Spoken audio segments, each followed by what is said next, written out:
Hello guys, how are you? I hope you are doing well. My name is Amit Savai and welcome our channel Awesome Chemistry.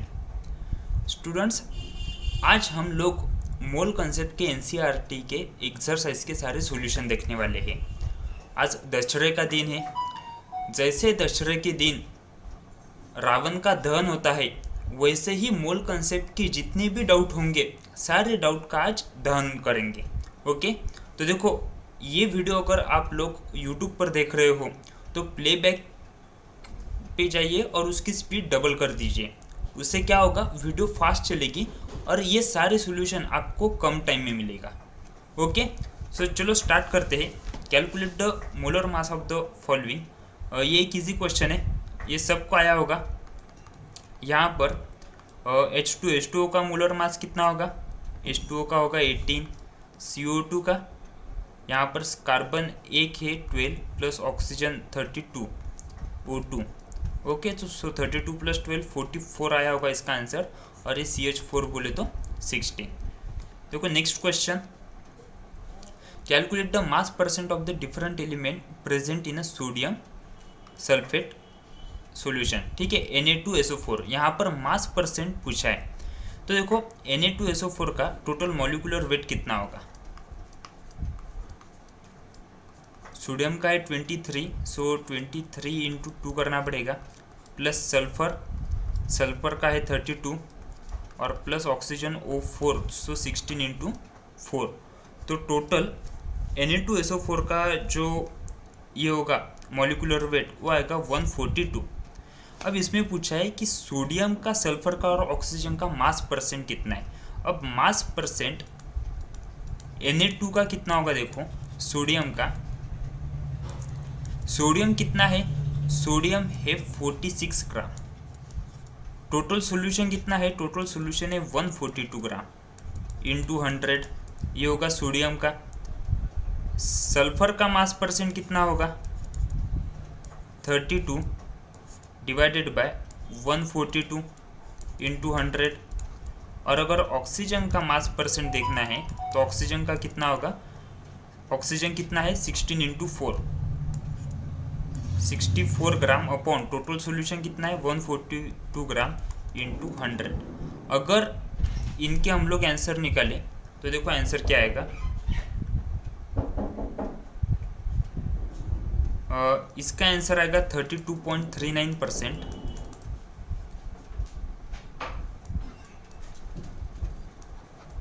इसका आएगा 22.53% और oxygen का आएगा 45%। Okay, और ये calculation कैसे solve करना है ये सारे ट्रिक्स मैंने आप लोगों को बताए हैं। सो चलते हैं नेक्स्ट क्वेश्चन की ओर। Calculate the amount of carbon dioxide that could be produced when 1 mole of carbon is burn in air. देखो कार्बन डाइऑक्साइड कैसे प्रोड्यूस होगा यहाँ पर बोला है। तो कार्बन डाइऑक्साइड प्रोड्यूस होने के लिए हमें एक रिएक्शन पता है, वो है C plus O2 gives CO2। ठीक है, अब इस रिएक्शन का मीनिंग ये है कि कार्बन का 1 मोल ऑक्सीजन के 1 मोल से रिएक्ट करेगा, मतलब O2 से, और 1 मोल ऑफ CO2 फॉर्म होगा। ठीक है, ये इस रिएक्शन का मीनिंग है। अब आते क्वेश्चन की ओर। 1 mole of carbon is burn in air. अब अगर 1 मोल ऑफ कार्बन बर्न होगा तो ऑब्वियसली वो एयर से 1 ऑक्सीजन लेगा, 1 मोल ऑक्सीजन लेगा और 1 मोल हमें CO2 मिलेगा। इसका मतलब कितना CO2 प्रोड्यूस हुआ? 1 मोल CO2 प्रोड्यूस हुआ। लेकिन हमें अगर ग्राम में ये पूछा है, ग्राम में निकालना होगा, तो 1 मोल का CO2 ग्राम में कन्वर्ट करना पड़ेगा। CO2 का 1 मोल मतलब कितने ग्राम होगा? वो 12 प्लस O2 बोले तो 32 ग्राम, सो 32, तो 12 प्लस 32 44 ग्राम। ठीक है, बाद में बोला है second, 1 mole of carbon is burn in 16 gram of dioxygen. Dioxygen बोले तो O2। तो देखो सेकंड केस में क्या किया इन्होंने, सेकंड केस में कार्बन का लिया 1 मोल और O2 लिया है 16 ग्राम। 16 ग्राम बोले तो O2 लिया है 0.5 मोल और पूछा है कि कितने ग्राम CO2 प्रोड्यूस होगा। अब आप लोगों को बताएं कि 1 ग्राम कार्बन के लिए 1 मोल कार्बन के लिए 1 मोल O2 लगेगा।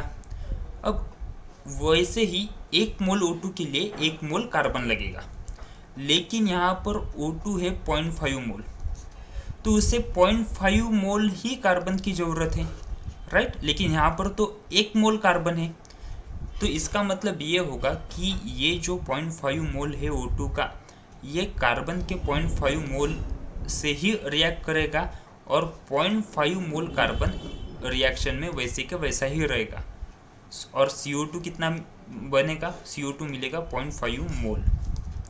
अब 0.5 मोल CO2 अगर मिल रहा है, इसका मतलब CO2 कितने ग्राम मिल रहा है हमें, इसका मतलब CO2 मिलेगा हमें 22 gram. I hope you got this question. देखो थर्ड क्वेश्चन क्या है।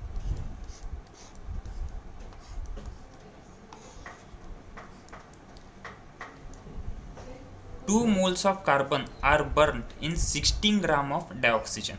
देखो कार्बन के 2 मोल रिएक्ट कर रहे हैं 16 ग्राम ऑफ डाइऑक्सीजन। 16 ग्राम मतलब 0.5 मोल से, और पूछा है कि कितने ग्राम या कितने मोल CO2 मिलेगा। अब देखो अभी हम लोगों ने देखा कि ऑक्सीजन के 0.5 मोल अगर रिएक्ट करेगा तो कार्बन के 0.5 मोल के साथ ही रिएक्ट करेगा। ओके, मतलब कार्बन का इस बार 1.5 मोल बचा रहेगा।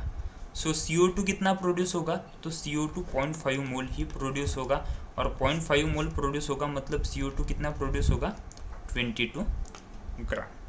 Okay, got this question. So चलो देखते हैं नेक्स्ट क्वेश्चन क्या है। Determine the empirical formula of an oxide of iron which has 69.9% iron and 30.1% dioxygen by mass. अब देखो एम्पिरिकल फार्मूला अगर निकालना हो तो ये टेक्निक हम लोगों ने देखी थी कि हमें सबसे पहले टेबल फॉर्म करना पड़ता है। अब टेबल में सबसे पहले है एलिमेंट, कौन कौन से एलिमेंट है यहाँ पर। एक है आयन और बाद में डाइऑक्सीजन। आयन बोले तो Fe और डाइऑक्सीजन बोले तो O2।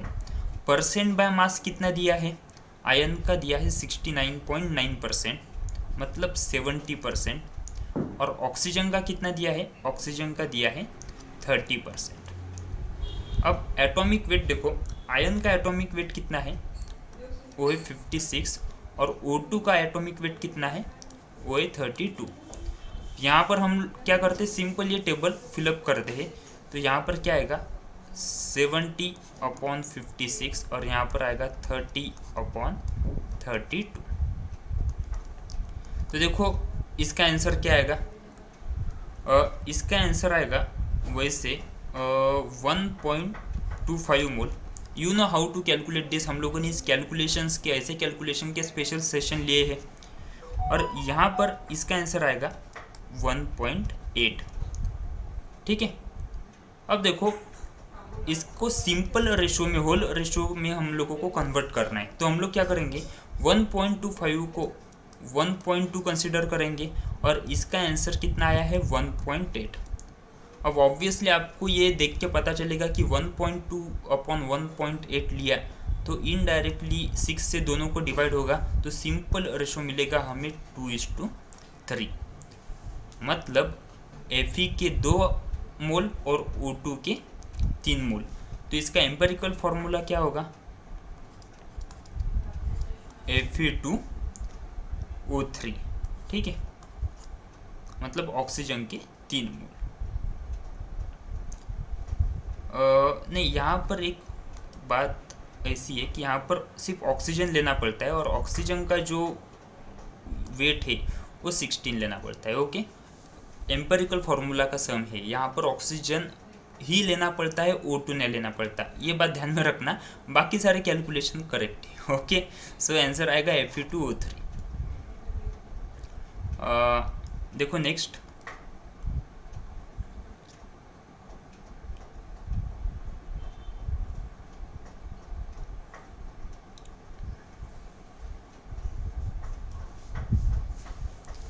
Calculate the mass of sodium acetate required to make 500 ml of 0.375 molar aqua solution.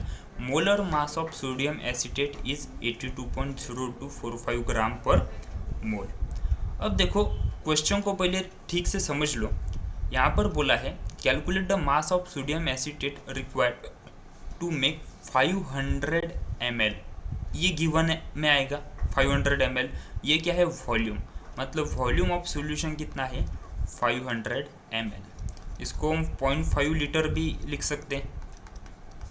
उसके बाद बोला है कि 0.375 मोलर. मोलर का मतलब रहता है मोलैरिटी. देखो मोलैरिटी कितनी दी है? मोलैरिटी दी है 0.375. और molar mass of sodium acetate बोले तो molecular weight.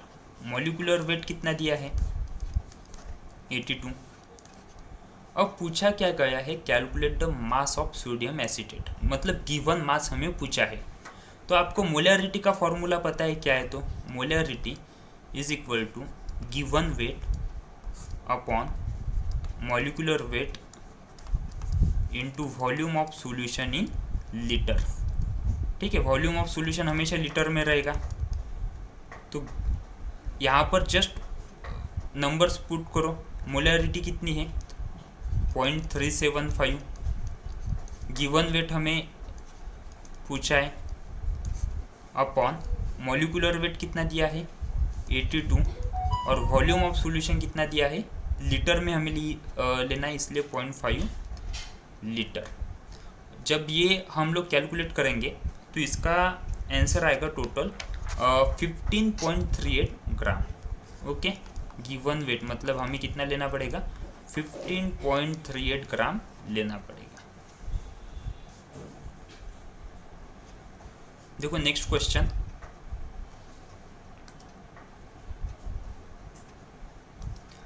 Calculate the concentration of nitric acid in moles per liter in a sample which has a density this and mass percent of nitric acid दिया है.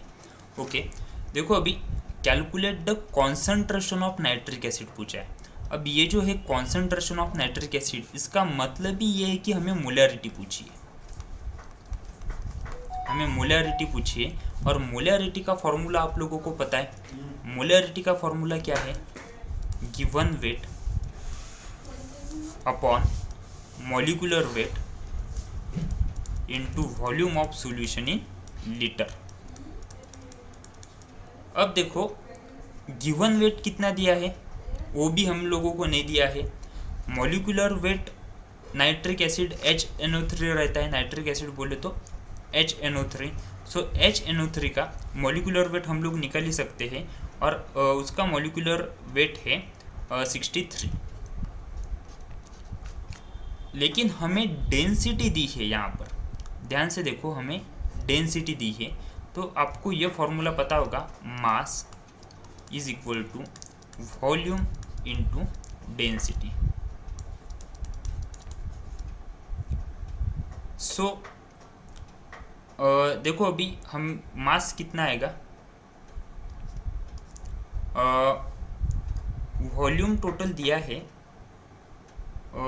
Volume हमें नहीं, हमें यहाँ पर देखो वॉल्यूम निकालना पड़ेगा. देखो क्यों वॉल्यूम क्यों निकालना पड़ेगा? ध्यान से देखो, यहाँ पर क्या दिया है? मास परसेंट ऑफ नाइट्रिक एसिड दिया है.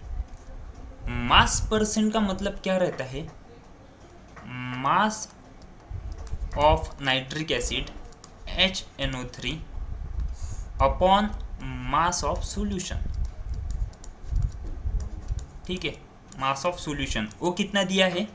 वो दिया है 69%. और मैंने आपको बताया है कि ये जो परसेंट की साइन रहती, परसेंट का साइन का मीनिंग ही रहता है कि 1/100 %. सेंट बोले तो 100. सो परसेंट की साइन का मीनिंग ही रहता है 1/100. इसलिए हम लोग 69% को क्या लिखेंगे? हम लोग लिखेंगे 69/100. तो इसका मतलब क्या है कि मास ऑफ सॉल्यूशन कितना है? 100 ग्राम. मास ऑफ HNO3 कितना है? 69 ग्राम. तो देखो हमें गिवन वेट तो मिल गया है यहाँ पर 69 ग्राम, हमें मॉलिक्यूलर वेट भी पता है 63 ग्राम। अब हमें सिर्फ volume of solution find out करना है। अब वॉल्यूम ऑफ सॉल्यूशन कहाँ से पता चलेगा? तो हमें ये जो डेंसिटी दी है ये डेंसिटी सॉल्यूशन की दी है, मतलब वॉल्यूम ऑफ सॉल्यूशन अगर हमें निकालना होगा तो हमें मास ऑफ सॉल्यूशन लेना पड़ेगा। मास ऑफ सॉल्यूशन कितना है? मास ऑफ सॉल्यूशन है 100 ग्राम। यहाँ पर देखो mass of solution low 100 gram, volume हमें निकालना है और डेंसिटी कितनी दी है 1.41। तो यहाँ से हमें मास भी वॉल्यूम भी मिलेगा। तो देखो ये कैलकुलेट करने के बाद वॉल्यूम कितना मिल रहा है? सो वॉल्यूम हमें मिल रहा है 70.92 लीटर। ठीक है, ये सारे वैल्यू पुटअप करने के बाद आप लोगों को मोलैरिटी मिल जाएगी। सो फाइनली देखो मोलैरिटी कैसे मिलेगी? मोलैरिटी मिलेगी given weight 69 upon molecular wait 63 upon volume of solution in litre. अब वॉल्यूम ऑफ सॉल्यूशन कितना आएगा? ये 70 ml है, इसको लीटर में करना होगा तो 0.07, ठीक है, इतना लेना पड़ेगा। सो मोलैरिटी मिल जाएगी ये कैलकुलेट करने के बाद। और ये ऐसे कैलकुलेशन फास्ट में कैसे कैलकुलेट करना, इसकी हम लोगों ने स्पेशल ट्रिक्स ली हुई है, तो वो लोग आप फॉलो करो और आपका आंसर आपको मिल जाएगा यहाँ पर 15.44 molar. Okay, it's 15.44। Got it? देखो next question, how much copper can be obtain from 100 gram of copper sulphate. अब देखो ये है CuSO4। CuSO4 का अगर मॉलिक्यूलर वेट हम लोगों ने देखा तो Cu का रहता है 63.5 प्लस सल्फर का रहता है 32 और ऑक्सीजन का रहता है 16। 4 ऑक्सीजन है तो इसलिए 16 × 4। तो इसका टोटल मॉलिक्यूलर वेट कितना आएगा? टोटल मॉलिक्यूलर वेट आएगा 159.5 ग्राम। अब देखो टोटल 159.5 ग्राम CuSO4 है, राइट? टोटल 159.5 ग्राम CuSO4 है। इसमें कॉपर कितना है? कॉपर इसमें है 63.5 ग्राम, ठीक है। और हमें क्या पूछा है कि अगर हमने 100 ग्राम कॉपर सल्फेट लिया तो कॉपर कितना मिलेगा? देखो 159.5 ग्राम लिया तो कॉपर 63.5 ग्राम मिलेगा। अगर हम लोगों ने 100 ग्राम CuSO4 लिया तो कॉपर कितना मिलेगा? ये कैलकुलेशन आपको सॉल्व करना पड़ेगा। आपको सारी ट्रिक्स पता है कि ये कैलकुलेशन कैसे फास्ट में सॉल्व करना। तो इसका आंसर आएगा टोटल 39.8 ग्राम। ओके, देखो next question, determine the molecular formula of oxide of iron in which the mass percent of iron oxygen are 69.9 and 30.1% respectively।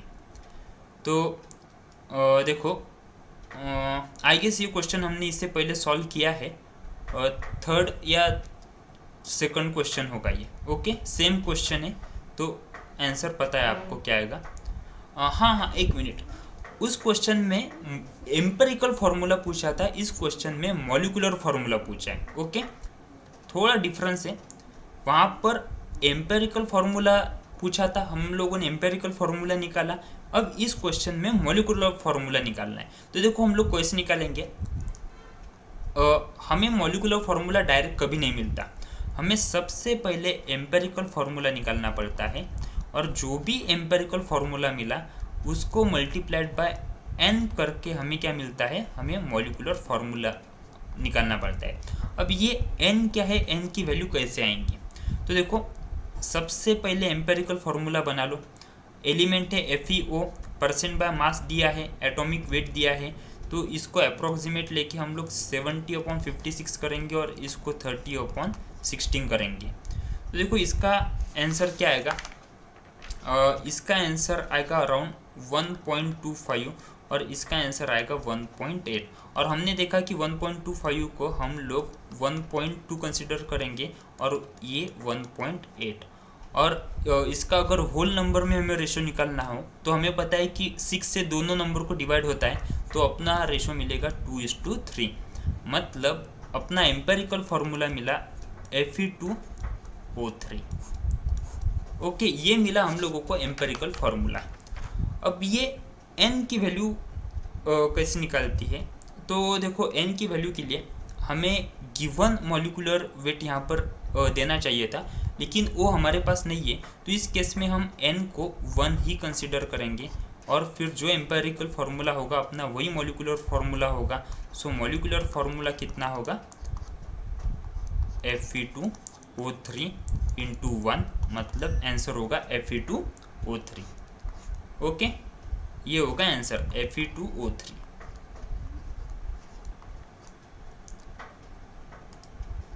देखो next question, calculate the atomic mass average of chlorine using the following data. हमें पता है कि ये chlorine के isotopes है और इन अलग अलग आइसोटोप से उनके अलग अलग एटॉमिक नंबर है और नेचर में कितने परसेंट मिलता है ये भी बताया है कि ये जो क्लोरीन 35 है ये नेचर में 75% अवेलेबल है और बचा हुआ जो क्लोरीन हम लोगों ने देखा है वो क्लोरीन 37 है। अब इनका एवरेज एटॉमिक मास अगर देखना हो तो हम लोगों ने इसके फॉर्मूले देखे हैं। देखो इसका सिंपल सा फॉर्मूला है कि ये क्लोरीन का एटॉमिक वेट कितना है 35, ये नेचर में कितने परसेंट है, ये 75% है। ठीक है, तो क्या करना, इन दोनों में मल्टीप्लिकेशन करना और ये परसेंट के साइन को हटा के हम लोग 1/100 लिख ही सकते हैं। परसेंट के साइन का मीनिंग ही रहता है 1/100। ये हुई क्लोरीन 35 की बात। अब क्लोरीन 37, सो हम लोग क्या करेंगे 37 इंटू 24/100। ओके,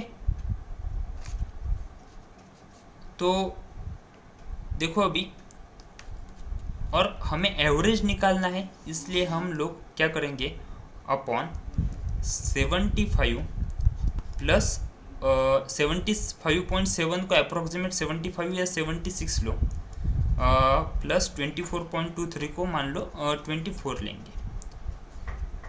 तो ये हमें कैलकुलेशन करना पड़ेगा और इसका फाइनल आंसर आता है 35.5, अप्रोक्सीमेट आता है 35.5। देखो इन 3 मोल of ethane calculate the following. 3 मोल है इथेन के। Number of moles of carbon atom. अब देखो यहाँ पर कितने कार्बन आप लोगों को दिख रहे हैं, टोटल 6 कार्बन दिख रहे हैं, राइट। C2 की 3 मोल, मतलब टोटल कार्बन कितने मिले अपने को 6 मोल।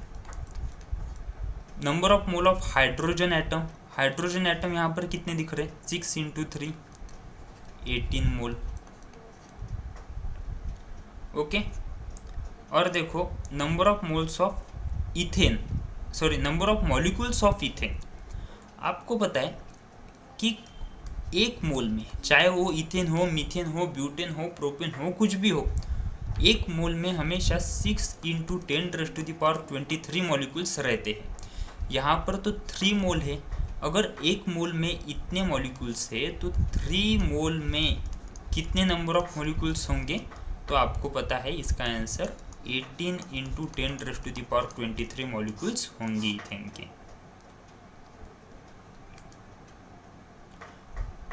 What is the concentration of sugar. देखो फिर से कॉन्सेंट्रेशन पूछा है। कॉन्सेंट्रेशन पूछा है मतलब क्या पूछा है, मोलैरिटी। ओके, मोलैरिटी पूछी है C12H22O11। अब C12H22O11 इसका मॉलिक्यूलर वेट फाइंड आउट करो। देखो मॉलिक्यूलर वेट कितना आता है, सो इसका मॉलिक्यूलर वेट आता है 342 ग्राम। If its 20 gram are dissolved in enough water to make final volume up to the 2 liter। देखो गिवन वेट कितना दिया है आप लोगों को, गिवन वेट दिया है 20 ग्राम और वॉल्यूम कितना दिया है, वॉल्यूम दिया है 2 लीटर। ओके, अब मोलैरिटी का फॉर्मूला आप लोगों को पता है, given weight upon molecular weight into volume of solution in litre. Given weight कितना दिया है 20 ग्राम, मॉलिक्यूलर वेट कितना दिया है 342, वो हमने खुद कैलकुलेट करा, और वॉल्यूम ऑफ सॉल्यूशन कितना दिया है 2 लीटर। ये कैलकुलेशन को सॉल्व करो, आप लोगों को आपका कॉन्सेंट्रेशन मतलब मोलैरिटी मिल जाएगा, और उसका आंसर आएगा 0.029 mole per litre. Got it? देखो next question, if the density of methanol is 0.793 kg per litre, what is the volume needed for making 2.5 litre of its 0.25 molar solution. ये जो capital M होता है, ये capital M बोले तो molar, मतलब हमें क्या दिया है, हमें मोलैरिटी दी है। मोलैरिटी कितनी दी है 0.25, और क्या क्या दिया है, वॉल्यूम दिया है सॉल्यूशन, वॉल्यूम ऑफ सॉल्यूशन दिया है, वॉल्यूम ऑफ सॉल्यूशन दिया है 2.5 लीटर, और डेंसिटी दी है मिथेनॉल की। डेंसिटी मिथेनॉल की दी है, डेंसिटी सॉल्यूशन की नहीं दी है। ठीक है, ध्यान से देखो, डेंसिटी दी है मिथेनॉल की CH3OH, वो दी है 0.793 kg पर लीटर। देखो अभी मोलैरिटी और पूछा क्या गया है, what is the volume needed. देखो वॉल्यूम पूछा है, लेकिन यहाँ पर तो वॉल्यूम दिया है 2.5 लीटर, तो फिर ये वॉल्यूम किसका पूछा है। तो आपने अगर क्वेश्चन ध्यान से पढ़ा तो आपको पता चलेगा कि वॉल्यूम मिथेनॉल का पूछा है, सॉल्यूशन का दिया है। अब देखो ये बात क्या है, ये कॉन्फ्लिक्ट पहले दूर करो। मान लो हम लोगों को नींबू पानी बनाना है, ठीक है, और ये हम लोगों ने यहाँ पर नींबू पानी बनाया। तो नींबू पानी बनाने के लिए मान लो हमने 1 लीटर वाटर लिया, ठीक है। अब 1 लीटर वाटर में हमने इस नींबू के 2-4 ड्रॉप्स डाले होंगे, ठीक है। ये ड्रॉप्स डालने के बाद क्या हुआ, वो नींबू पानी बन गया। अब ये जो 3-4 ड्रॉप्स हमने नीम के डाले हैं, मान लो हो सकता है कि वो 10 ml हो, राइट। तो हमें अगर लेमन का वॉल्यूम पूछा तो लेमन का वॉल्यूम कितना होगा 10 ml। लेमन जूस का वॉल्यूम कितना होगा, लेमन जूस का वॉल्यूम होगा 1 लीटर वाटर और उसमें 10 ml ऐड कर दो, वो लेमन जूस का वॉल्यूम होगा, मतलब वो पूरे सॉल्यूशन का वॉल्यूम होगा। Got it? वैसे ही हमें पूरे सॉल्यूशन का दिया है वॉल्यूम 2.5 ml लीटर, लेकिन इस लेमन के बदले हम लोगों ने क्या यूज़ किया, हम लोगों ने मिथेनॉल यूज़ किया। मिथेनॉल का वॉल्यूम यहाँ पर हमें पूछा है कि कितना होगा। तो देखो मिथेनॉल का वॉल्यूम कितना होगा, ये कहाँ से पता चलेगा हमें, आपको पता है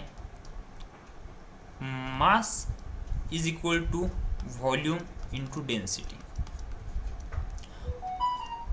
हमें देखो यहाँ पर क्या दिया है, हमें डेंसिटी दी है मिथेनॉल की, डेंसिटी कितनी दी है 0.793, ठीक है 0.793 डेंसिटी दी है। हमें वॉल्यूम निकालना है। देखो मास ऑफ मिथेनॉल कितना दिया है, मास ऑफ मिथेनॉल दिया है कहीं, तो मास ऑफ मिथेनॉल हमको निकालना पड़ेगा। देखो हम लोग कैसे निकालेंगे,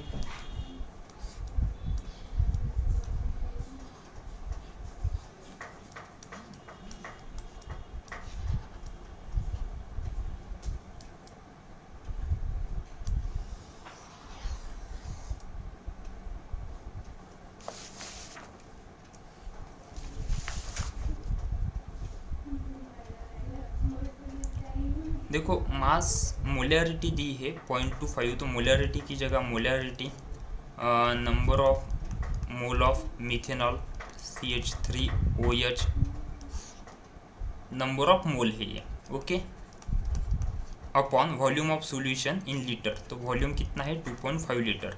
यहाँ पर हमें मिथेनॉल के नंबर ऑफ मोल मिल जाएंगे, मिथेनॉल बोले तो CH3OH, तो ये मिथेनॉल के नंबर ऑफ मोल हम लोगों को कितने मिले यहाँ पर, देखो फाइंड आउट करो, वो मिलेंगे 0.625। अब मिथेनॉल के नंबर ऑफ मोल 0.62 है, नंबर ऑफ मोल का फॉर्मूला क्या रहता है, given weight upon molecular wait. अब मिथेनॉल का मॉलिक्यूलर वेट कितना होता है, तो मिथेनॉल CH3OH का मॉलिक्यूलर वेट रहता है 32 ग्राम, मतलब मिथेनॉल का वेट हमको यहाँ से मिल गया। मिथेनॉल का वेट देखो कितना आएगा, ये मल्टीप्लाई करना पड़ेगा, तो मिथेनॉल का वेट हम लोगों को आएगा अराउंड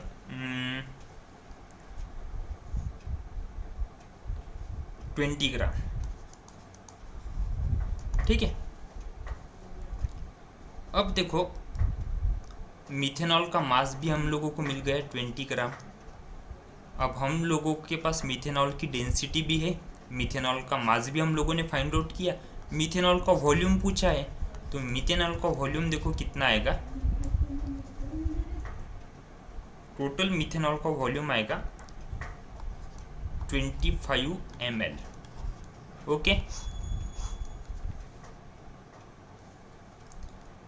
ठीक है। यहाँ पर देखो डेंसिटी जो है, डेंसिटी दी है kg पर लीटर में, तो यहाँ पे आपको डेंसिटी है वो ग्राम, मतलब ग्राम में लेने के लिए पॉइंट को हटाना पड़ेगा और पर लीटर पर ml में लेना पड़ेगा, ठीक है। तो वैसे वॉल्यूम आएगा 25 ml,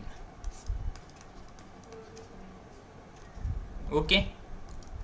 देखो next question, pressure is determined as a force per unit area of the surface, the SI unit of pressure is pascal, is as shown below. यहाँ पर दिया है 1 pascal is equal to 1 newton per metre square. If mass of air at sea level is 1034 gram per cm square, calculate the pressure in pascal. देखो कितना easy question है। 1 pascal is equal to क्या रहता है, 1 newton per metre square. हमें मास of air कितना दिया है, मास ऑफ एयर दिया है 1.03 kg पर cm स्क्वायर, ठीक है। अगर इस kg पर cm स्क्वायर को आप लोग न्यूटन पर मीटर स्क्वायर में कन्वर्ट कर सके तो आप लोगों का आंसर आपको मिल जाएगा। अब देखो kg को न्यूटन में कैसे कन्वर्ट करते हैं, तो kg को न्यूटन में कन्वर्ट करने के लिए सीधा इंटू 9.81 कर दो। ये 9.8 क्या है, g ग्रेविटेशनल कांस्टेंट। अब रही मतलब ये kg इंटू फोर्स, ये क्या आएगा, न्यूटन। अब cm स्क्वायर को m स्क्वायर में अगर कन्वर्ट करना हो तो सीधा हम लोगों को क्या करना पड़ेगा, डिवाइडेड बाय, इधर डिवाइडेड बाय 1/100 इंटू 1/100 करना पड़ेगा। मतलब इनडायरेक्टली फाइनल क्या आएगा, 1.03 इंटू 9.81 इंटू 100 करना पड़ेगा। देखो इसका आंसर क्या आएगा,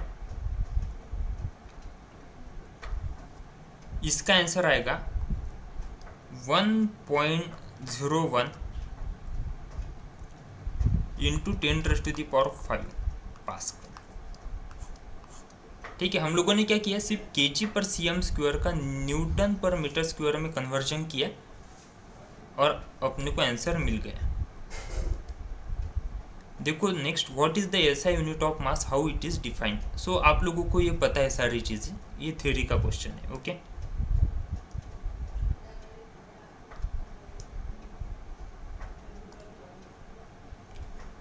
विच of the following prefix match the pair है ये, ठीक है। ये तो आपको पता ही होगा। माइक्रो बोले तो कितना होगा, 10⁻⁻⁶। डेका बोले तो कितना होगा, डेका बोले तो 10। मेगा बोले तो कितना होगा, मेगा बोले तो 10⁻⁶। गीगा कितना होगा, गीगा होगा 10⁻⁹। और फेमटो बोले तो कितना होगा, 10⁻⁻15, okay. What do you mean by significant figure, ये थ्योरी क्वेश्चन है, आप लोगों को पता है ये सारे, ठीक है। सिग्निफिकेंट फिगर बोले तो क्या रहता है, you know what I mean, okay. देखो, a simple drinking water was found to be severely contaminated with chloroform CaCl3 supposed to be carcinogenic in nature, okay. The level of contamination was 15 ppm by mass, ppm बोले तो parts per million, express this in percent by mass। तो देखो इस question में क्या है, क्या दिया है, 15 ppm, ppm का मतलब क्या रहता है, 15 पार्ट्स पर मिलियन, मिलियन बोले तो 10 लाख,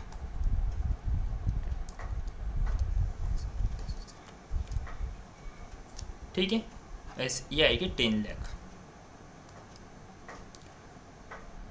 और पूछा क्या गया है, मास परसेंट। तो देखो मास परसेंट कितना आएगा, 15 डिवाइडेड बाय 10⁻⁶, और परसेंट के लिए बस इंटू 100, हमें परसेंटेज निकालने हैं। अगर 10 लाख में 15 पार्ट से मतलब कितने परसेंट पार्ट से, सिंपल सा क्वेश्चन है। तो देखो इसका आंसर क्या आएगा, 1.5 इंटू 10⁻³ %। बाद में पूछा है डिटरमाइन द मोलैलिटी, मोलैलिटी भी आप लोगों को पता है, मोलैलिटी कैसे निकालते हैं। देखो टोटल ये कितना है, कितने ग्राम है, जो भी दिया है क्लोरोफॉर्म, वो है 1.5 into 10⁻³ upon mass of solvent. Mass of solvent कितना है, वो है 100 ग्राम। अब देखो ये 100 ग्राम आया कहाँ से, तो 100 ग्राम आया कि जब भी परसेंट बाय मास पूछते हैं, या मान लो हमने ये पीपीएम से मास परसेंट में जो भी निकाला है, तो 100 को स्टैंडर्ड रख के हम लोगों को बाकी की वैल्यूज़ रखने पड़ते हैं। तो इसीलिए अगर हम लोगों ने 100 लिया, मान लो हम लोगों को ये देते हो कि मिथेनॉल है, मिथेनॉल का मास परसेंट है 2%। अब इसका मतलब क्या है, 2% है बोले तो मिथेनॉल होगा 2, और टोटल जो सॉल्यूशन है वो होगा 100, क्योंकि परसेंट के साइन का ही मीनिंग है 100। वैसे यहाँ पर कितना है, 1.5 इंटू 10⁻³ परसेंट का मीनिंग क्या रहता है, पर सेंट बोले तो पर 100, इसलिए यहाँ पे लिया हम लोगों ने 100 ग्राम। इसका अगर केजी में करना हो तो 1000 इंटू 1000 करना पड़ेगा, और इसका मॉलिक्यूलर वेट है CHCl3 का 119.5, ठीक है। ये क्या है, मोलैलिटी का फॉर्मूला है, number of mole upon mass of solvent. Number of मोल कैसे निकालेंगे हम लोग, given weight upon molecular wait, और ये कैलकुलेशन सॉल्व करने के बाद हमारा आंसर आएगा 1.25 इंटू 10⁻⁴ मोलर। Got it. देखो express the following in the scientific notation, ये बहुत ही इजी क्वेश्चन है, आप लोगों को पता है कि ये साइंटिफिक नोटेशन में कैसे ये करते हैं। मतलब जो भी अनवांटेड नंबर से वो अनवांटेड नंबर्स को निकाल दो। मतलब ये है 0.0048, तो इसको हम लोग क्या करेंगे, 4.8 इंटू 10⁻³ लिखेंगे, ठीक है। ये जो पहले की 3 0 है वो अनवांटेड थे, उनको निकाल दिया। वैसे इस केस में भी 2.34 इंटू 10⁻⁵ हम लोग लिख सकते हैं। जितने भी काम के नंबर से उतने ही अपने इसमें रखना, तो आपको ये आ जाएंगे, निकालते हैं। हाँ, how many significant figure are present in the following. देखो सिग्निफिकेंट फिगर क्या रहते हैं, अब देखो इसको हम लोगों ने साइंटिफिक नंबर में लिखा, तो हम लोग क्या लिखेंगे, 25 इंटू 10⁻⁻⁴। तो हमें सिर्फ 25 की ही ज़रूरत पड़ी, बाकी के नंबर्स लिखने की ज़रूरत नहीं पड़ी। तो सिग्निफिकेंट फिगर इसमें कितने हुए, 2। इसमें देखो, इसमें तीनों की तीनों सिग्निफिकेंट नंबर हमें लेना पड़ेगा, क्योंकि 208 को 208 ही लिखना पड़ेगा, कोई भी अनवांटेड नंबर इसमें नहीं है। वैसे 5005 इसमें भी कोई भी अनवांटेड नंबर नहीं है, 5005 को 55 नहीं लिख सकते हम लोग। Okay, so total significant figure होगी उसमें 4। इसमें टोटल सिग्निफिकेंट फिगर कितनी होगी? 3। इसमें होगा 1। इसमें देखो टोटल सिग्निफिकेंट फिगर तो उसमें सब लेने पड़ेंगे, 1 2 3 4 5। ठीक है, 2.0034 को हम लोग 2.0034 ही लिख सकते, और कोई दूसरा रास्ता नहीं है लिखने का। ठीक है,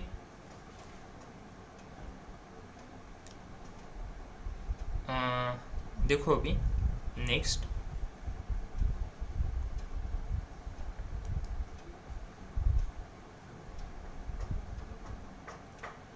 around following of 3 significant figure. ये भी आप लोगों को पता है, इजी क्वेश्चन है बहुत। देखो, the following data are obtain when nitrogen and oxygen react together from the different compound. देखो, डाई नाइट्रोजन बोले तो N2, और उसने किसके साथ रिएक्शन की? डाई ऑक्सीजन के साथ, मतलब O2 के साथ रिएक्शन की। तो हम लोगों को लॉ ऑफ डेफिनेट मास पता है कि लॉ ऑफ डेफिनेट मास क्या कहता है कि पर्टिकुलर अमाउंट ऑफ मास का एक एटम पर्टिकुलर मास के अमाउंट की दूसरे एटम के साथ ही रिएक्शन करता है। ओके, जैसे H2 की बात हम लोगों ने की थी। अब हाइड्रोजन यहाँ पर कितना है? 2 ग्राम। ऑक्सीजन यहाँ पर कितना है? 16 ग्राम। तो जब 16 ग्राम ऑक्सीजन को 2 ग्राम हाइड्रोजन मिलेगा तभी H2O बनेगा, तभी वाटर मिलेगा। 16 के बदले आप 18 लो, या ऑक्सीजन को कम ज़्यादा करो, हाइड्रोजन को कम ज़्यादा करो, तो पानी नहीं मिलेगा। तो ये जो मास रहते हैं, ये मास का जो प्रोपोर्शन रहता है वो हमेशा फिक्स रहता है। ये देखा था हमने लॉ ऑफ डेफिनेट मास के बारे में। तो ऐसे ही लॉ ऑफ डेफिनेट प्रोपोर्शन था कि जिसमें नंबर ऑफ मोल्स सेम चाहिए थे। लेकिन यहाँ पर अगर हम लोगों ने ध्यान से देखा तो फर्स्ट केस में नाइट्रोजन 14 ग्राम है, सेकंड में और ऑक्सीजन है 16 ग्राम। अब ऑक्सीजन को तो डबल कर दिया है यहाँ पर 32 ग्राम, लेकिन नाइट्रोजन को यहाँ पर डबल नहीं किया। नाइट्रोजन 14 ग्राम ही है, और यहाँ पर नाइट्रोजन को डबल किया, ऑक्सीजन को डबल किया, और फिर से नाइट्रोजन को उतना ही रखा और ऑक्सीजन को 5 पट कर दिया यहाँ पर। ठीक है, मतलब यहाँ पर multiple masses multiple number of atom के साथ रिएक्ट कर रहे, मतलब ये पक्का लॉ ऑफ मल्टीपल प्रोपोर्शन होगा। Okay, so which law of chemical combination is obeyed? तो लॉ ऑफ मल्टीपल प्रोपोर्शन है यहाँ पर। देखो नेक्स्ट क्वेश्चन, यूनिट का कन्वर्जन है, आप लोगों को आता है यूनिट का कन्वर्जन। देखो next, the speed of light is 3 into 10 raised to the power 8 meter per second. Calculate the distance covered in light in 2 nanosecond. देखो स्पीड ऑफ लाइट कितनी है? 3 into 10 raised to the power 8 metre पर second. इसका मतलब क्या है? Metre पर second मतलब 1 सेकंड में लाइट कितने दूर कितना ट्रैवल करता है? 3 into 10 raised to the power 8 metre travel करता है 1 सेकंड में। अगर 1 सेकंड में लाइट इतना ट्रैवल करता है तो 2 नैनो सेकंड में लाइट कितना ट्रैवल करेगा? ओके,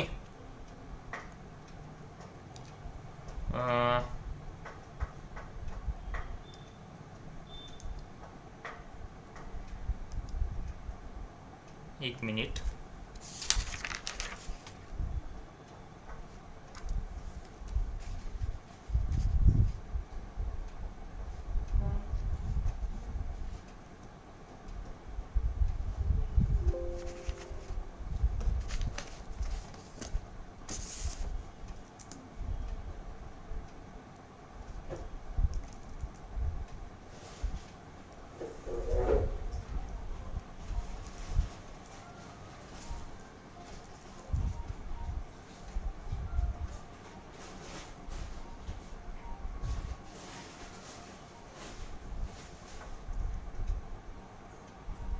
हाँ, ये क्वेश्चन देख रहे थे हम लोग।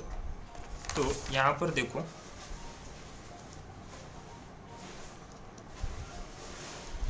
अगर 1 सेकंड में light 3 into 10 to the power 8 metre travel करेगा तो 2 नैनो सेकंड में लाइट कितना ट्रैवल करेगा। देखो 2 नैनो सेकंड को सेकंड में पहले कन्वर्ट करना पड़ेगा, तो क्या आएगा 3/2 इंटू 10⁻⁻9 नैनो सेकंड बोले तो इसको पहले सेकंड में कन्वर्ट किया, क्योंकि एक सेकंड में इतना, तो इतने सेकंड में कितना। हमेशा हम लोग सेकंड के नीचे सेकंड लेंगे और मीटर के नीचे अपना जो आंसर आएगा वो मीटर में आएगा। तो ये सॉल्व करने के बाद देखो क्या आएगा आंसर आएगा इसका टोटल 0.6 मीटर वो कवर करेगा। देखो in a reaction A+B2 identify the limiting agent if any in the following reaction mixture. आपको पता है कि लिमिटिंग रिएजेंट हम लोग कैसे पहचानते हैं, रिएक्शन में जो खत्म हो गया वो अपना लिमिटिंग रिएजेंट। तो देखो इस रिएक्शन में कौन खत्म होगा, रिएक्शन क्या है A+B2 गिव्स AB2। हम लोग लिमिटिंग रिएजेंट पहचानने की शुरुआत करते हैं रिएक्शन से, और नेक्स्ट स्टेप क्या रहती है कि रिएक्शन को एक बार समझ लो। रिएक्शन क्या कहती है, ए का 1 मोल, या हम लोग ऐसा भी बोल सकते हैं कि ए का 1 एटम बी के 2 एटम B2 है, यहाँ पर बी के 2 एटम के साथ रिएक्शन करेंगे और यहाँ पर एक मॉलिक्यूल फॉर्म करेंगे AB2 का। ये मॉलिक्यूल है, इसका मतलब क्या है कि ए के 1 एटम बी के 2 एटम के साथ रिएक्शन करेगा।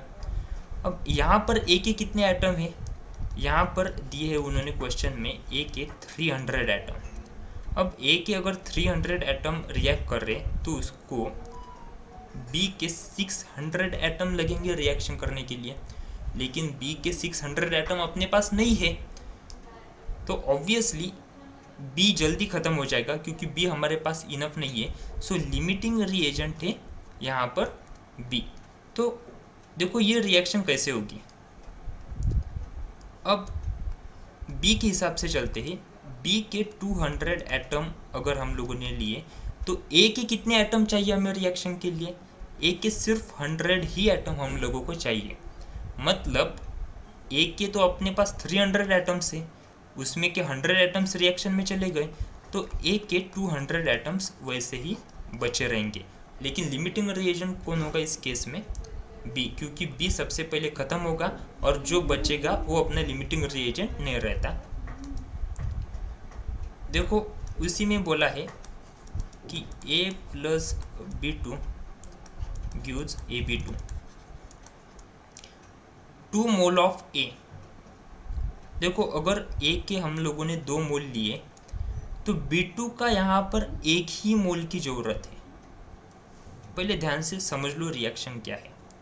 रिएक्शन का मीनिंग ये है कि ए का 1 मोल लिया तो B2 का भी 1 मोल लेना पड़ेगा। पिछली बार एटम की बात हम कर रहे थे हम लोग, इस बार हम लोग मोल की बात कर रहे हैं और AB2 का भी हमें 1 ही मोल मिलेगा। अब देखो 2 मोल ऑफ ए लिया तो बी के कितने नंबर ऑफ मोल लेने पड़ेंगे, बी के भी 2 मोल लेने पड़ेंगे। लेकिन बी के कितने मोल है हमारे पास, बी के 3 मोल है हमारे पास। अब 3 में से 2 मोल रिएक्शन में चले जाएंगे, ए तो पूरा ख़त्म हो जाएगा, मतलब बी का 1 मोल बचेगा। बी का 1 मोल बचेगा मतलब लिमिटिंग रिएजेंट कौन हुआ, लिमिटिंग रिएजेंट हुआ ए, क्योंकि ए ख़त्म हो रहा है और जो ख़त्म होता है वो रहता है लिमिटिंग रिएजेंट, जो बचता है वो लिमिटिंग रिएजेंट नहीं होता। देखो next 100 atom of A plus 100 molecules of B. अब देखो A+B2 गिव्स AB2। ए का 1 एटम ये बी के 2 एटम के साथ रिएक्ट करता है, 2 एटम मिलके एक मॉलिक्यूल फॉर्म करता है। तो हम लोग ऐसा भी कह सकते हैं कि B2 के 1 मॉलिक्यूल के साथ रिएक्ट कर रहा है, राइट, और AB2 का 1 मॉलिक्यूल बन रहा है। आपको पता होगा कि 2 एटम मतलब मान लो ये बी के 2 एटम है, ये अगर 1 हो गए तो हम उसको 1 मॉलिक्यूल बोलते हैं, ठीक है। तो देखो 100 atom of A, 100 atom of A के लिए बी के कितने मॉलिक्यूल्स लगेंगे, बी के 100 ही मॉलिक्यूल्स लगेंगे। सो यहाँ पर दोनों खत्म हो रहे हैं, तो इन केस में दोनों लिमिटिंग रिएजेंट हो गया। देखो next,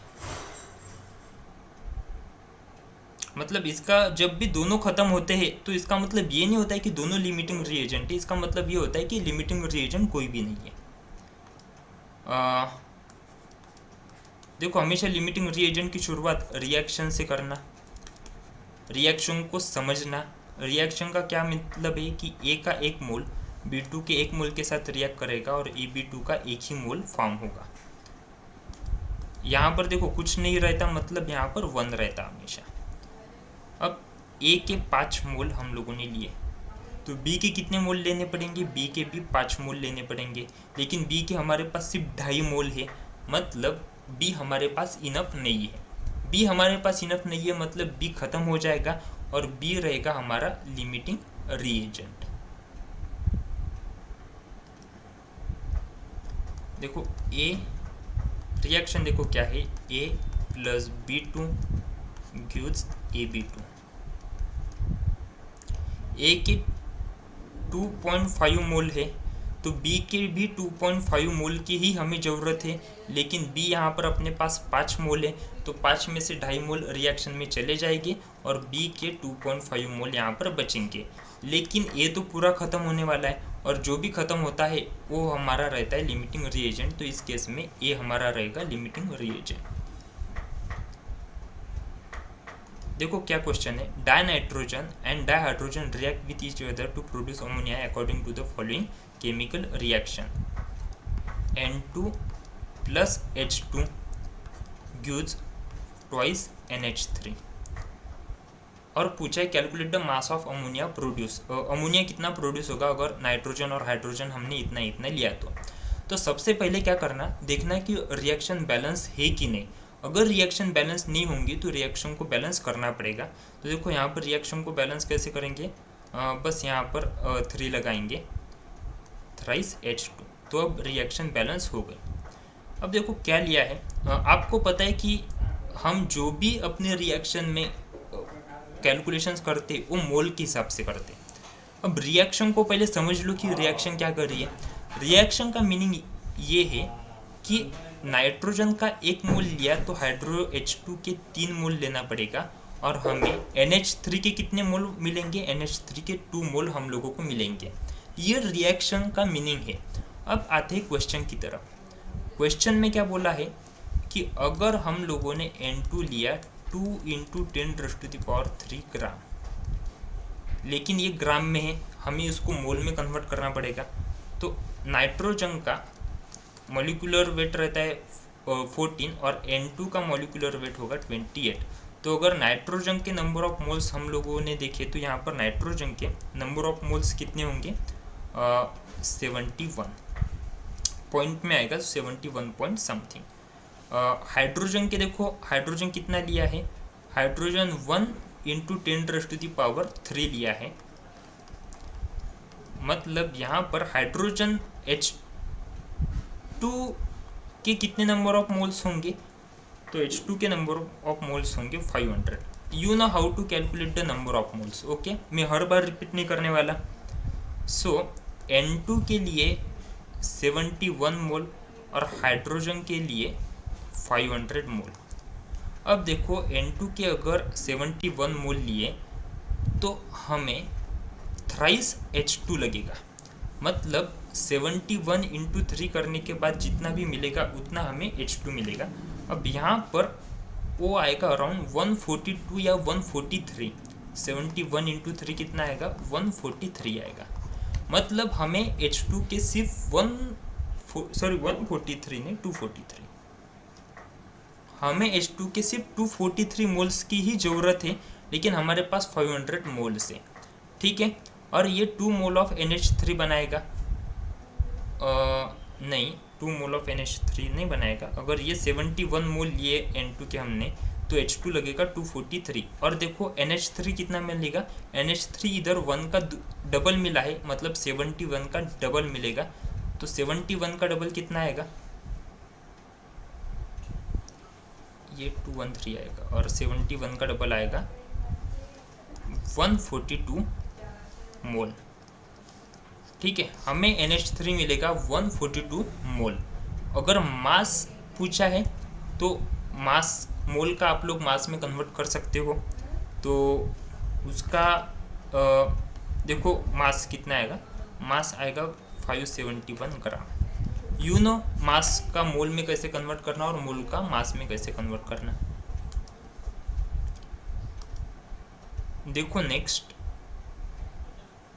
will any of to reactants remain unreacted. हाँ, हम लोगों ने देखा कि हाइड्रोजन के हमारे पास 500 मोल थे, लेकिन जस्ट 213 मोल ही अपने काम में आए, मतलब हाइड्रोजन अनरिएक्टेड रहेगा। If yes which one and what would be its mass. देखो हाइड्रोजन बचा, हाइड्रोजन की 500 माइनस 213 किया तो उतने हाइड्रोजन के नंबर ऑफ मोल्स बचेंगे और उस मोल से आप लोग हाइड्रोजन का मास निकाल ही सकते हो। ओके, देखो next question, how are 0.5 mole Na2CO3 and 5 molar Na2CO3 different. देखो ये क्या है, ये मोल है, 0.5 मोल है Na2CO3 के, ठीक है, और ये 0.5 कैपिटल एम है। कैपिटल एम का मतलब रहता है मोलर और मोलर का मतलब रहता है मोलैरिटी। ठीक है, मतलब ये जो 0.5 ml है ये Na2CO3 की मोलैरिटी है। मोलैरिटी का मतलब क्या रहता है, कॉन्सेंट्रेशन,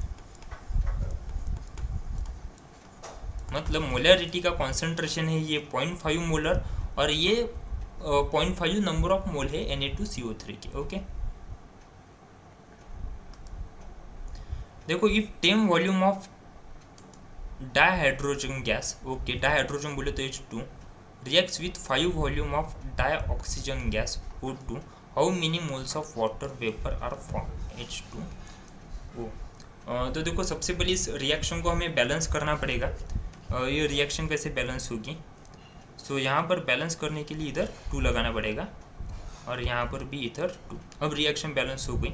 अब देखो ये रिएक्शन का मीनिंग क्या है, अगर हाइड्रोजन के 2 मोल लिए तो ऑक्सीजन का 1 मोल लेना पड़ेगा और वाटर के हमें 2 मोल फॉर्म होंगे। और हमने क्लास में ये बात बताई है कि जो भी कैलकुलेशन मोल का रहता है वही कैलकुलेशन वॉल्यूम का रहता है। इसका मतलब हम लोग ये भी बोल सकते हैं कि 2 वॉल्यूम अगर हाइड्रोजन के लिए तो ऑक्सीजन का 1 वॉल्यूम लेना पड़ेगा और H2O के 2 वॉल्यूम हमें मिलेंगे। जो भी मोल रहता है उतने ही वॉल्यूम रहता है। अब यहाँ पर क्या बोला है कि 10 वॉल्यूम्स ऑफ डाइहाइड्रोजन, मतलब हाइड्रोजन कितना लिया, हाइड्रोजन 10 वॉल्यूम लिया, मतलब हाइड्रोजन 5 गुना लिया। तो पूछा कि वाटर वेपर कितना मिलेगा, तो वाटर वेपर भी 5 गुना ज़्यादा मिलेगा, तो वाटर वेपर भी कितना मिलेगा, 10 वॉल्यूम। ओके, सो आंसर आएगा 10 volume.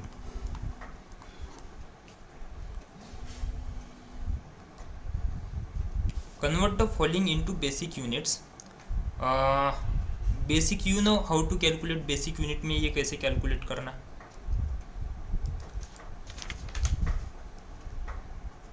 Which of the following have largest number of atoms. Okay, यहाँ पर 1 ग्राम ऑफ AU है। अब देखो एक मोल में, एक मोल बोले तो उसका मॉलिक्यूलर वेट। अब मॉलिक्यूलर वेट में हमेशा 6 × 10⁻23 नंबर ऑफ मॉलिक्यूल्स रहते हैं, राइट। वो फिर एक मोल आप किसी का भी लो, हाइड्रोजन का लो, हीलियम का लो, किसी का भी लो, एक मोल में 6 × 10⁻23 नंबर ऑफ एटम्स रहेंगे। अब यहाँ पर 1 ग्राम AU लिया। अब AU का जो मॉलिक्यूलर वेट रहता है, AU का मॉलिक्यूलर वेट रहता है 197। अब AU के 197 ग्राम में 6 × 10⁻23 एटम्स होंगे, राइट। क्यों 197 ग्राम, क्योंकि AU का वो मॉलिक्यूलर वेट है और आपको पता है कि मॉलिक्यूलर वेट में 6 × 10⁻23 नंबर ऑफ एटम्स रहते हैं। अगर 197 ग्राम में 6 × 10⁻23 नंबर ऑफ एटम्स होंगे तो 1 ग्राम में कितने नंबर ऑफ एटम्स होंगे। देखो ये फाइंड आउट करो, इसका आंसर क्या आएगा। इसका आंसर आएगा 3 इंटू 10⁻21 नंबर ऑफ एटम्स। ऐसे ही हम लोग सोडियम का निकालेंगे। देखो सोडियम का एटॉमिक वेट कितना रहता है 23, तो वो क्या आएगा 23 ग्राम में, अगर सोडियम का 23 ग्राम में अगर 6 इंटू 10⁻23 नंबर ऑफ एटम्स होंगे तो 1 ग्राम में कितने आएंगे। देखो सोडियम का अगर निकाला तो आएगा 2.6 इंटू 10⁻22। 1 ग्राम ऑफ लिथियम, अगर लिथियम का जो भी मॉलिक्यूलर वेट है वो 7, अगर 7 में 6 इंटू 10⁻23 नंबर ऑफ एटम्स होंगे, अगर 1 ग्राम लिया तो कितने नंबर ऑफ एटम्स आएंगे, तो उसका आंसर आएगा 8 इंटू 10⁻22। और बाद में है Cl2, सेम Cl2 का मॉलिक्यूलर वेट है 71 में अगर 6 इंटू 10⁻23 नंबर ऑफ एटम्स होंगे और Cl2 अगर 1 ग्राम लिया तो कितने नंबर ऑफ एटम्स फॉर्म होंगे, तो इसका आंसर आएगा 1.6 इंटू 10⁻22। तो देखो कहाँ पर नंबर ऑफ एटम्स ज़्यादा मिल रहे, तो यहाँ पर Li के केस में हमें नंबर ऑफ एटम्स ज़्यादा मिल रहे हैं। Calculate the molarity of solution of ethanol in water in which the mole fraction of ethanol is 0.004। देखो मोल फ्रैक्शन दिया है इथेनॉल का, मोल फ्रैक्शन ऑफ इथेनॉल। अब इथेनॉल का मोल फ्रैक्शन हम लोग कैसे निकालेंगे, number of mole of ethane, मतलब number of mole of ethane upon number of mole of ethane plus number of mole of water, right. ये हुआ मोल फ्रैक्शन इथेनॉल का। अब इथेनॉल का मोल फ्रैक्शन कितना दिया है 0.040, ठीक है। अब देखो 0.040 को हम लोग 40 डिवाइडेड बाय 1000 भी लिख सकते हैं, राइट। इसका ही मतलब क्या हुआ, number of mole of ethanol कितने लिए हम लोगों ने 40, और total number of mole of ethanol plus number of mole of water कितने थे 1000। ओके, मतलब नंबर ऑफ मोल ऑफ अगर वाटर निकालना हो तो number of mole of water कितना आएंगे 960, ठीक है। देखो पूछा क्या गया है मोलैरिटी। मोलैरिटी का फॉर्मूला क्या है, number of mole of ethanol, ये है number of mole of ethanol upon volume of solution in litre. अब number of mole of water 960 gram है और हमें वाटर का वॉल्यूम निकालना है, तो वॉल्यूम हम लोग कैसे निकालेंगे, देखो number of mole of water है 960 और नंबर ऑफ मोल ऑफ का फॉर्मूला क्या रहता है, given weight upon molecular wait. तो मॉलिक्यूलर वेट कितना है 18, तो देखो गिवन वेट कितना है 960 इंटू 18, तो ठीक है, इसको ऐसे ही रखेंगे हम लोग 960 इंटू 18। अब ये है आंसर आएगा, यह आएगा ग्राम में, ठीक है। और डेंसिटी वाटर की 1 दिया है, मतलब जितने ग्राम होगा उतने ही ml होगा, तो वॉल्यूम ऑफ सॉल्यूशन कितना आएगा 960 इंटू 18 ml, और उसको अगर लीटर में कन्वर्ट करना हो तो आएगा ऊपर इंटू 1000। तो देखो फाइनली मोलैरिटी कितनी फॉर्म होगी, मोलैरिटी आएगी 2.31 मोलर।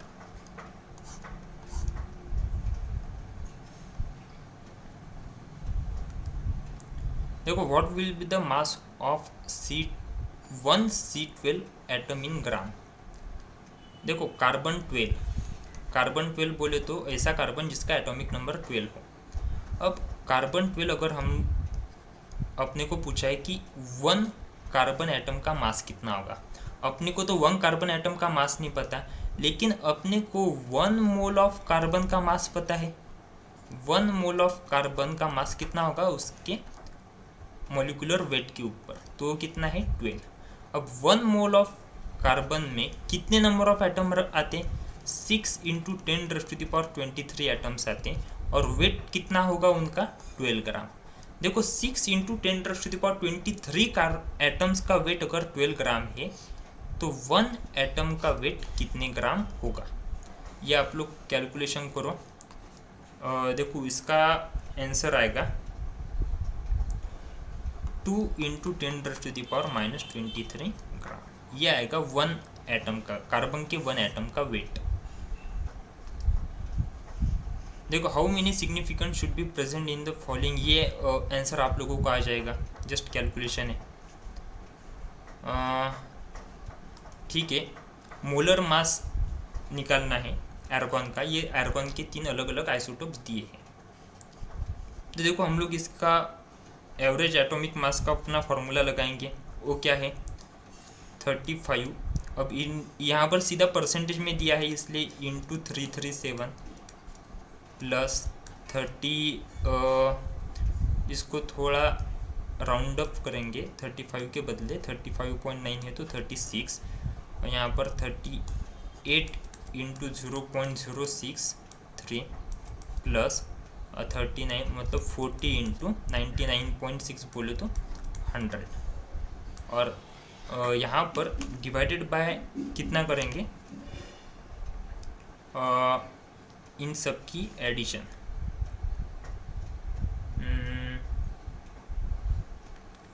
0.337 प्लस 0.063 और प्लस 99.6, ठीक है, ये 99.6 होगा ऐसे।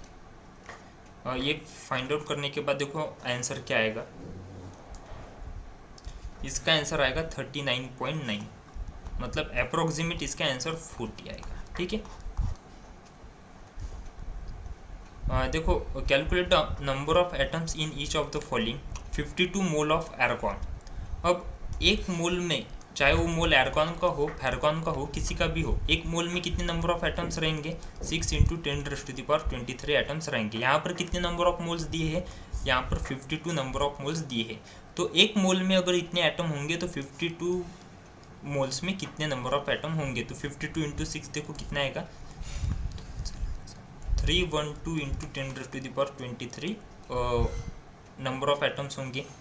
उसके बाद देखो क्या बोला है 52 U of He, okay 52 U of He।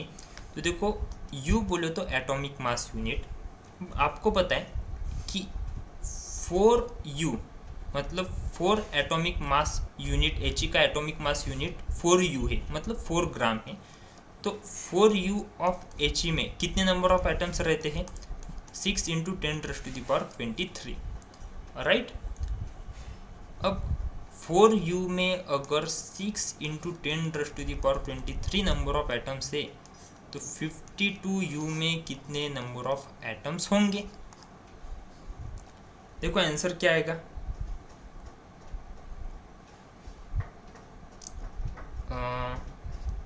13 और 78 × 10⁻23 नंबर ऑफ एटम्स होंगे।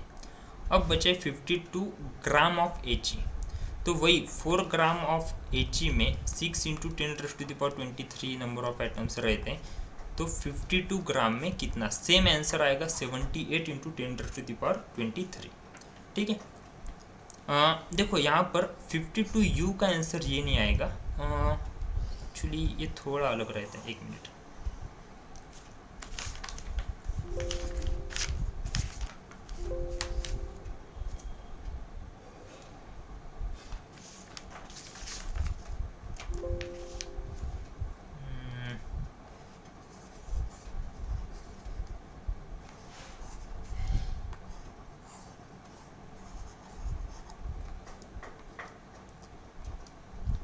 देखो अभी यहाँ पर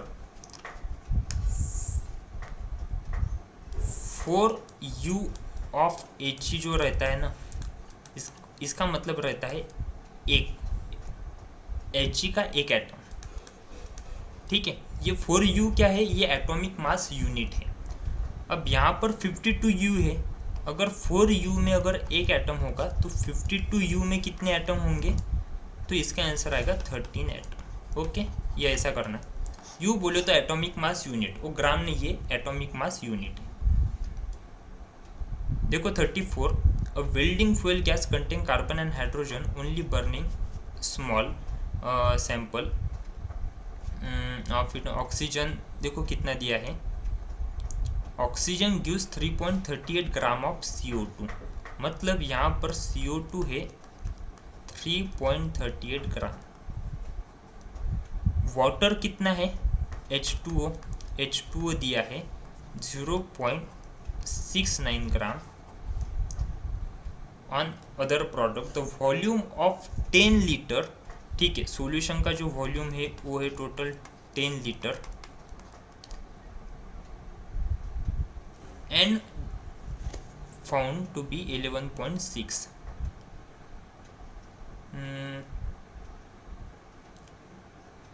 ओके, जो भी हमको मिला है फाइनल प्रोडक्ट वो है 11.6 ग्राम।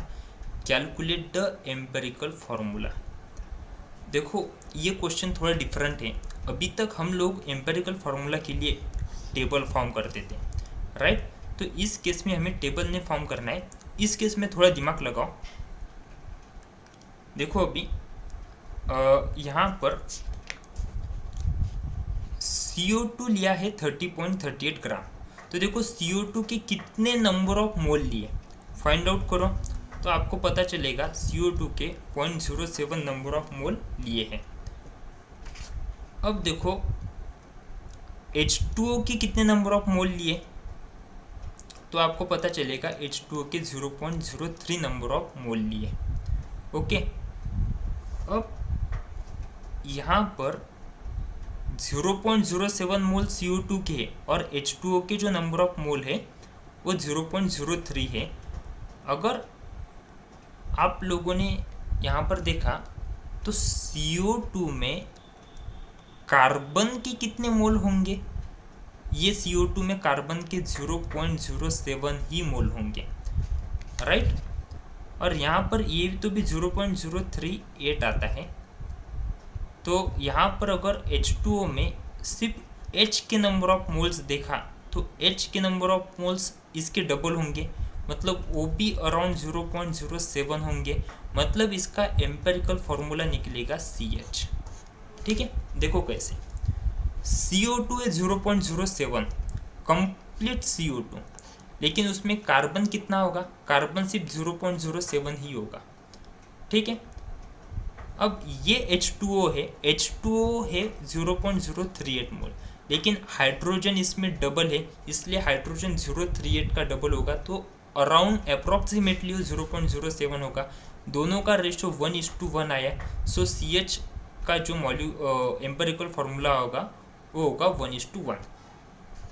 अब देखो ये जो गिवन वेट दिया है, मतलब अपना एम्पेरिकल फार्मूला आ गया, वो है CH। अब ये गिवन वेट दिया है 11.6 ग्राम। ओके, अब देखो molar mass of the gas बोला है। अब मोलर मास ऑफ जो गैस है देखो कैसे आएगा।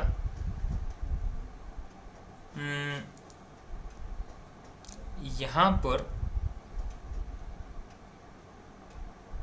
वॉल्यूम ऑफ सॉल्यूशन दिया है 10 लीटर। ओके,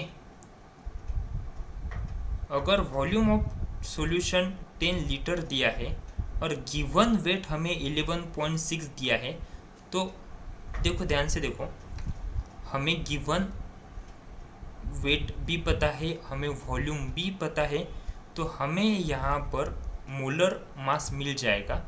मोलर मास देखो यहाँ पर हम लोग ऐसे निकालेंगे कि 22.4 लीटर में एक मोल बोले तो उतना मोलिकुलर मास रहता है। ठीक है, इससे अच्छा आप लोग ये सोचो कि 22.4 लीटर में एक मोल इतना मोलिकुलर वेट हमें मिलेगा, लेकिन यहाँ पर हमें 10 लीटर में कितना मिल रहा है, 10 लीटर में हमें 11.6 ग्राम मिल रहा है। इसको सॉल्व करने के बाद हमें क्या मिलेगा, अराउंड 26 ग्राम मिलेगा। मतलब इसका मतलब क्या है कि मॉलिकुलर वेट कितना है, 26 ग्राम। और एम्पेरिकल फार्मूला से आप लोग मॉलिकुलर फार्मूला निकाल सकते हो, और दोनों पता होंगे तो हम n की वैल्यू निकाल सकते हैं। तो यहाँ पर CH कितना है 30, तो N की वैल्यू क्या आएगी, N की वैल्यू आएगी 2। ओके, फॉर्मूला लगा दिया, molecular formula is equal to empirical formula into N, N की वैल्यू आएगी 2, सो मॉलिक्यूलर फार्मूला आएगा C2H2।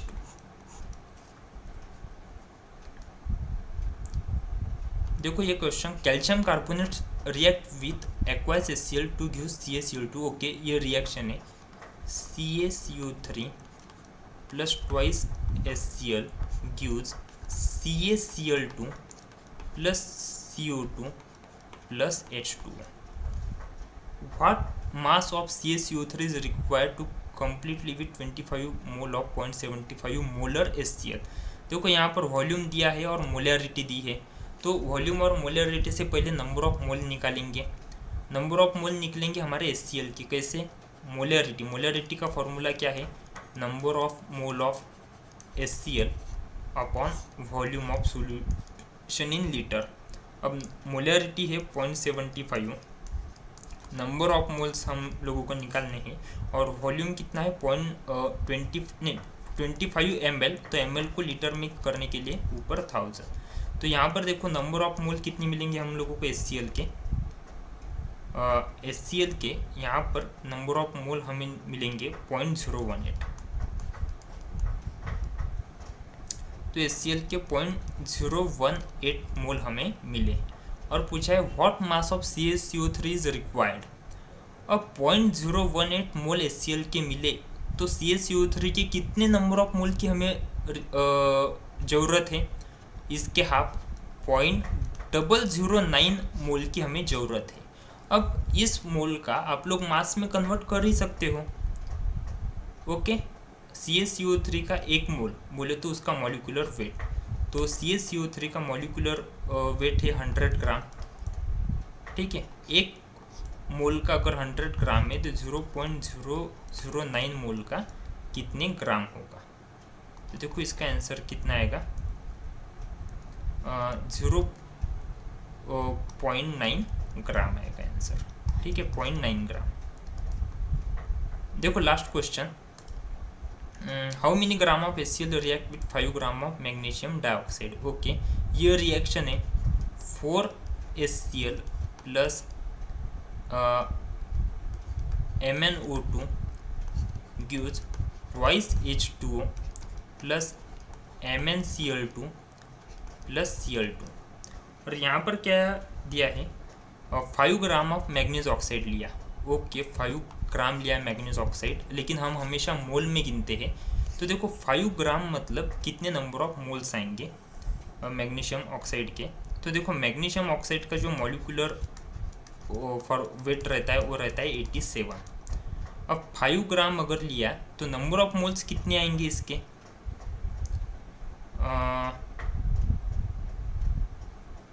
देखो ऑक्साइड भी तो 5 divided by 87 number of moles इसके आएंगे, और इसके 4 टाइम नंबर ऑफ मोल हमें HCl के लेने पड़ेंगे। मतलब टोटल HCl के नंबर ऑफ मोल्स कितना लेना पड़ेगा हमें, 5/87 इंटू 4, और 1 मोल का HCl रहता है 36.5 ग्राम, तो इतने नंबर ऑफ मोल का कितना, तो फिर से इंटू 36.5 ग्राम करना पड़ेगा, और आप लोगों को आपका फाइनल आंसर मिलेगा वो आएगा 8.4 ग्राम। ओके, सो हम लोगों ने इस टाइप के सारे क्वेश्चंस अभी तक लिए हैं, एक एक टाइप के अराउंड 10-10 क्वेश्चंस हम लोगों ने लिए हैं।